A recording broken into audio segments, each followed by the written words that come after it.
Hello, welcome to Asia News Today. Hope you had a fantastic weekend. Let's get stuck into this week because there's a lot going to be happening.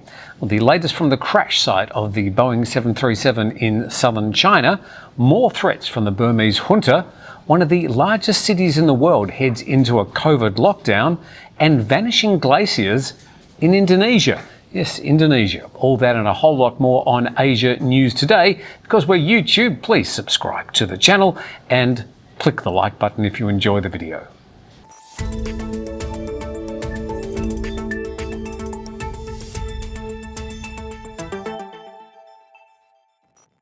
Recovery crews at the site of the China Eastern Boeing 737 that crashed last Monday have found the second black box recording device.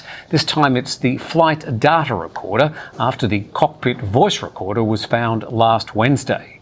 The China Eastern Airlines Boeing 737-800 jet crashed into a mountainside in southern China last Monday afternoon, plummeting from its cruising altitude and hitting the ground in a near vertical drop.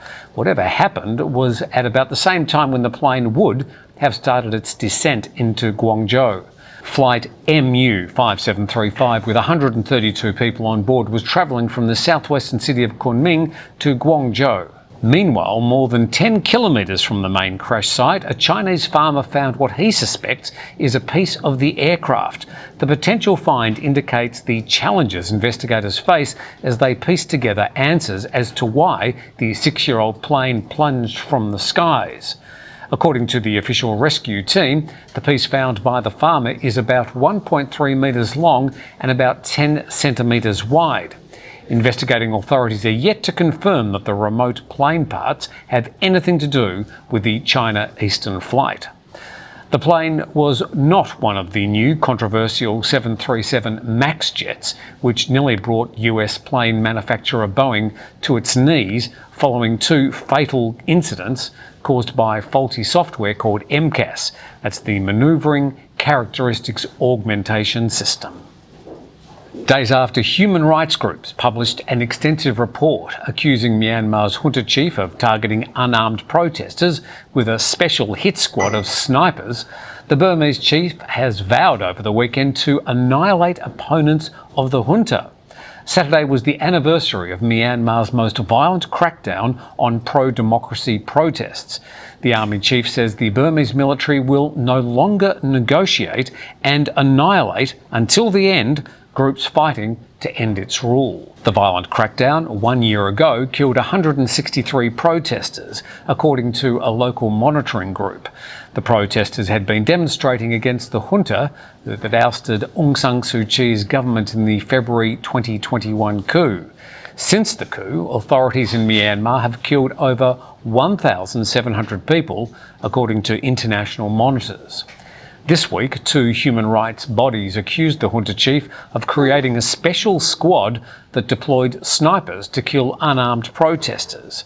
The researchers investigated leaked documents and 128 testimonies from survivors, medical workers, witnesses and former military and police personnel on violence in Myanmar. The report was titled, "Nowhere is Safe." Shanghai, China's most populous city, is launching a phased lockdown to mitigate the Omicron-fueled COVID-19 outbreak that's hit China with its highest caseloads since the early days of the pandemic. Shanghai will lock down its eastern half this week, followed by a similar lockdown of the western side of the city starting this Friday. The metropolis of 29 million people has become the leading hotspot in the Chinese outbreak that began to spread earlier this month. A record 3,450 cases were reported in Shanghai yesterday, accounting for nearly 70% of the nationwide total. 50 of the newly infected were regarded as symptomatic and requiring treatment.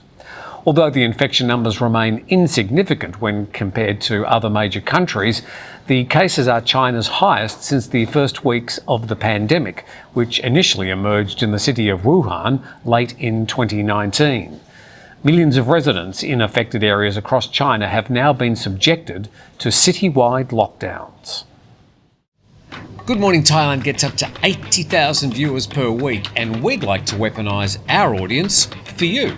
That's right. So if you have a business or property or even your house that you'd like to sell, Private yacht? yeah, we could be in space. I'm not sure about space. Well, all you have to do is contact us on info@thethaiger.com, and you can hire us up to a day or even a week, and we'll go to your property and do the show live. Good Morning Thailand, coming your way.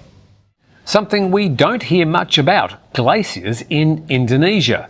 Well, another victim of global climate change, where it appears that Indonesia's little-known glacier could disappear as early as the next 3 years, according to the Meteorological, Climatology and Geophysics Agency of Indonesia, warning that rising temperatures are accelerating the melting of the ice. The tropical glacier, one of a handful left in the world, lies on a mountain near Puncak Jaya in Indonesia's easternmost province of Papua.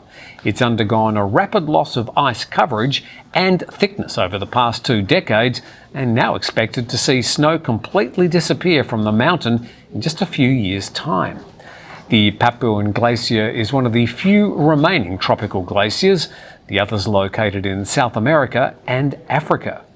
The thickness of the glacier has been gradually reduced since 2010, when it was about 32 metres, to 22 metres in 2016, and the ice thinned to around 8 metres by last year.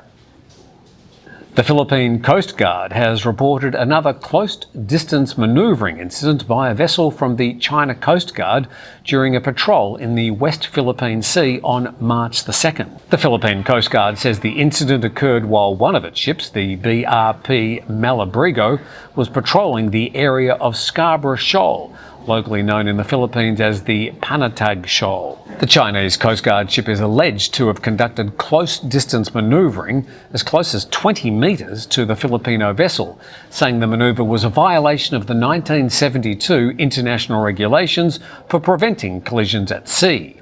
According to the Filipino Coast Guard, this was the 4th such incident involving Coast Guard ships in the disputed area over the past year.